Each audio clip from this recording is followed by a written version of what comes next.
আজকে তো পুচকির 5 দিন, তো আমরা তো বাড়িতে এলাম আজকে কিছুক্ষণ আগে দেখতে পেলে। ঘরে ঢুকলাম আর হচ্ছে এখন এই যে পুচকিকে ভালো করে র্যাপ করে নেওয়া হলো। আর আমি বসে, বসে ওর সঙ্গে এই দেখো ঘরটা এইভাবে সাজানো হয়েছে আর আমি বসে, বসে ওর সঙ্গে গল্প করছিলাম। তো কালকে ওর ছয়ষষ্ঠী।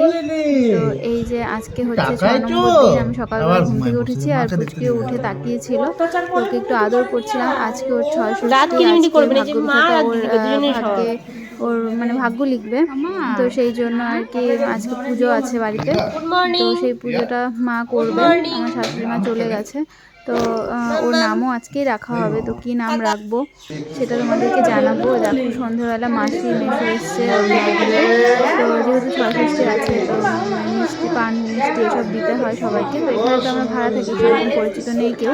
তো মাসি মেসো এসেছিলো আর এই দেখো এখানে সুন্দর করে সাজানো হয়েছে। ওর ছয়ষষ্ঠীর জন্য 6টা প্রদীপের নিচে 6টা নাম দেওয়া হয়েছে।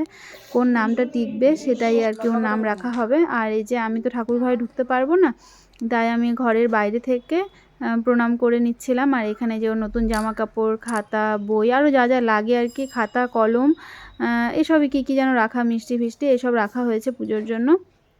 আর আমি বাইরে থেকে প্রণাম করে নিচ্ছিলাম যেন ভগবান ওর ভাগ্যে যা লেখে সব ভালো লেখে। তোমরাও ওকে আশীর্বাদ করো যেন ও ভালো থাকে, সুস্থ থাকে এবং মানুষের মতো মানুষ হয়। আর কালকের ব্লগে আমি পুচকুর ফেস রিভিল করব।